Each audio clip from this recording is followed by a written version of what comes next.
అల్లు అర్జున్ అట్లీకి సంబంధించినటువంటి సినిమాకి టైటిల్ వచ్చింది. ఇప్పటికే ఆ సినిమాకి సంబంధించి అప్పుడు మొన్న స్టార్టింగ్ అంటే ఈ స్టోరీ ఓకే అయింది, సినిమా లాక్ అయింది, వాళ్ళిద్దరి కాంబోలో ఒక సినిమా వస్తుంది అనేటువంటి దాని మీద అప్పటికి అనౌన్స్ అయినప్పుడే ఒక సంచలనం రేపింది. నిజంగా చెప్పాలంటే భారతదేశ సినిమా చరిత్రలో ఒక సరికొత్త అధ్యాయానికి తెరలేపారు అని చెప్పి కూడా అనుకోవచ్చు. ఎందుకంటే ఒక హాలీవుడ్ రేంజ్ స్టోరీని ఇక్కడ అట్లీ తీసుకున్నారు. దానికి ఐకాన్ స్టార్ అల్లు అర్జున్ని సెలెక్ట్ చేసుకున్నారు హీరోగా అని మనందరికీ తెలిసింది. సో బాగానే ఉంటుంది, ఒక రేంజ్లో ఉండబోతుందని అప్పుడే అర్థమైంది. బట్ ఇప్పుడు అల్లు అర్జున్ గారి బర్త్డే సందర్భంగా ఈరోజు ఆ సినిమాకి సంబంధించినటువంటి టైటిల్ అనౌన్స్మెంట్ రాఖా. నిజంగా రాఖా అనేటువంటి టైటిల్ ఇప్పటికి అనేక భాషల్లో దీన్ని రిలీజ్ చేస్తాము, నాట్ ఓన్లీ ఇండియా, వరల్డ్ వైడ్గా రిలీజ్ చేస్తారు అన్నట్టుగా ఇప్పుడు ఆ టైటిలే చెప్తుంది. అంతేకాకుండా అల్లు అర్జున్ గారి లుక్ చూస్తే అబ్బా గూస్ బంప్స్ వచ్చాయి నిజంగా. ఏదేమైనా అనుకోండి, ఆయన ఒక వండర్ఫుల్ యాక్టర్ అంతే, అందులో ఎటువంటి సందేహం లేదు. ఆయనకి అంత పర్ఫార్మర్ కూడా పుష్పాలో చూసాం, పుష్పవన్లో చూసాం, అంతకుముందు సినిమాల్లో కూడా చూసాం. బట్ ఈ సినిమా నెక్స్ట్ లెవెల్కి వెళ్తుంది అనడంలో ఎటువంటి సందేహం లేదేమో అనిపిస్తుంది.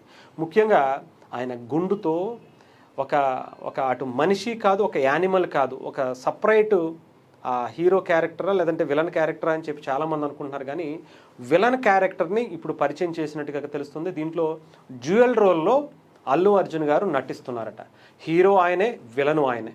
విలన్గా ఆయన ఒక యానిమల్తో పోలిక ఉండేటువంటి ఏమంటారు, ఇద్దరు కలిసి ఒక దాంట్లో ఉంటే ఎలా ఉంటుంది అనే దాని మీద ఈ క్యారెక్టర్ అయితే కనిపిస్తూ ఉంది. రాకాలో ముఖ్యంగా అల్లు అర్జున్ గారు విలన్ క్యారెక్టర్ని, అంటే జంతువుకి ఏమంటారు, నక్కతో పోలినటువంటి ఆ చేతులు కావచ్చు, జుట్టు కావచ్చు, ఆ స్టైల్ కావచ్చు, ఆ హెయిర్ అంతా కూడా కనిపిస్తున్నటువంటి పరిస్థితి ఉంది.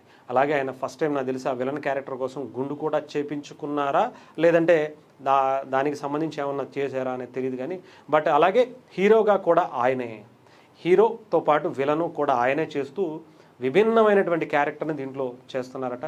వరల్డ్ వైడ్గా రిలీజ్ చేయడానికి, హాలీవుడ్ రేంజ్లో ఈ సినిమాని రిలీజ్ చేయడానికి సన్ పిక్చర్స్తో ఇప్పటికే ఈ సినిమాని అనౌన్స్ చేసినటువంటి పరిస్థితి కనిపించింది. సో ఒక రేంజ్లో ఈ సినిమా ఉంటుంది అనడంలో ఎటువంటి సందేహం లేదు. ఒక హాలీవుడ్ రేంజ్లో ఈ సినిమాని తెరకెక్కిస్తున్నారు. అలాంటి సీన్స్నే అట్లీ డిజైన్ చేసుకున్నారట. చాలా ట్విస్ట్లు చాలా ఉన్నాయట. దీంట్లో యాక్టర్స్ కావచ్చు, హాలీవుడ్ టెక్నీషియన్స్ కావచ్చు, హాలీవుడ్ యాక్టర్స్ని కూడా కొంతమందిని దీంట్లో ఇన్క్లూడ్ చేసి సినిమా చేస్తున్నారట. సో చూద్దాం.